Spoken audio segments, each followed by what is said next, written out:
Racing Electronics booth here at the PRI show in Indianapolis, Indiana. So much great activity happening here. Remember, if you can't make us here in Indy, go to racingelectronics.com. Steve Post from Motor Racing Network. We are talking to every form of racing and drivers from across the forums. And here are our Monster Energy Cup Series driver, Corey LaJoie's in the house. Hey, man, how are you? Well, now it's NASCAR Cup Series driver. It's not Monster anymore. But, yeah. Oh, that's right. So there's no telling who can pop by here at the PRI show. There's every sort of racing demographic here. I've seen Kyle Larson run around. I've seen drag racers running around, Leah Pritchett. So I'm just another one of the guys, or girls for that matter. So it's a lot of fun. You get to see a lot of cool people, a lot of cool stuff here, especially here in the Racing Electronics booth. They've always had quality stuff. That's why I run their earbuds and radios and the whole bit. They take good care of me. This show, you're right. NASCAR Cup Series, man. I'm going to have to do. You're better. You're ahead of me on that. Okay. This show though, and you've been up here. Your dad has had a booth here. You've done it with the seats and everything like that. This thing is a lot of business, a lot of reunion, a lot of friendships, and even becoming a fan of people. It's pretty neat as you talk about the variety of people here.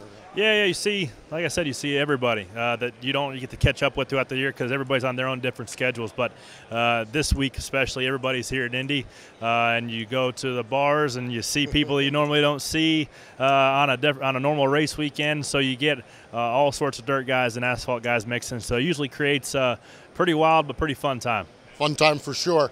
I was so happy a couple weeks ago when I read the announcement that you've been able to get back with the 32, the Go Fast Racing team. Putting that back together, the continuation, and then as you build into next year, how important is that for a racer to keep working and try to just keep that continuity? Yeah, continuity is the biggest thing, just to have that relationship with the team and the guys. It wasn't easy to get it done. It wasn't me signing an extension like some of it was portrayed. It was a deal was not on the table, and we finally figured out who was kind of in the running for it, and I was able to take the cake back, I guess, and eat it too. So I'm glad we were able to work that out. I'm excited to be back there. I think that there's going to be a lot of driver turnover here in the next 16 months, a year and a half to 2 years, with some race-winning, championship-winning cars and be able to be available to hopefully slide in. But for 2020, I'm concentrating on running that 32 car as fast as it can go, and maybe getting a little bit better reputation on the racetrack. Just better than that, get my on-track stock up a little bit and keep building the off-track brand with the podcast and partners and all that stuff that really moves the needle. Corey, one thing I did not understand about you, and you're part of Team Dryden, and I work with them as well. We do it with our Wing Nation stuff. And you were able to get the sponsorship for the Dover race. But you talk about partnerships. You behind the scenes, you work very aggressively with your partners. What is that like, being able to do that, and then seeing some of them grow into bigger partners? Oh, you have to be anymore, just because that's the first question a team owner asks. They don't ask, how fast can you drive a race car? They ask, how much money can you bring? Yeah. So that's just the way the business model is anymore. In the top end of the garage, those teams have team sponsors and they hire the drivers. But, man, from 20th to the bottom on any given weekend, man, it's a bidding war on who can. If I didn't have the partners I have with Schluter and Dryden and some others, I would not have a ride. I'd be racing super late models, having fun, but I wouldn't be, on TV and trying to make a career for myself. So luckily, I've been able to cultivate and build some of the people that believe in me and ultimately want to get me in a race-winning car and a race-winning situation. So that's, man, my full-time job is taking care of my sponsors. Yeah.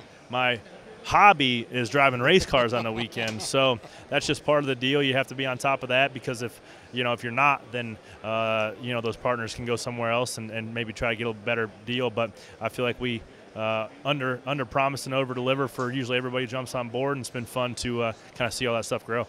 You mentioned super late models racing it. You had the chance last week to go to the Snowball Derby. I know the results didn't end up the way you wanted it to, but that event, getting back in a super late model, getting back to that culture, what was that like? Well, I try to do that. I need a couple times a year just to validate I still know how to make a race car go fast relative to the competition, because you don't know, being that Go Fast is a single car team. You can't validate yourself up against a teammate to see if you are getting it all out. So for me to go down to the Snowball Derby, the hardest super late model race in the country, and be top of the sheet for the majority of the weekend and end up breaking a clutch, it made me feel good because normally on the speed chart I have to scroll from the bottom up to see where I rank in practice. But this week I was starting from the top down. I didn't have to go very far. I was, a top 3 car all weekend, and unfortunately broke though. So that made me feel good. Helped just validate that I do still know how to make a race car go fast, and hopefully I can make it go a little bit faster this year in the Cup Series and see what happens. Finally, one of the things you do with Motor Racing Network is the Sunday Money podcast. What has that been like? Has there been things that you didn't expect? Is it what you expected? As this thing has evolved, how has it evolved, and with your expectations of it? Yeah, I was telling somebody yesterday. Somebody was telling me, man, I can't believe how good you're like a public speaker, or just speaking. I'm like, I'll tell you what the biggest thing was doing the podcast and listening back. Yeah.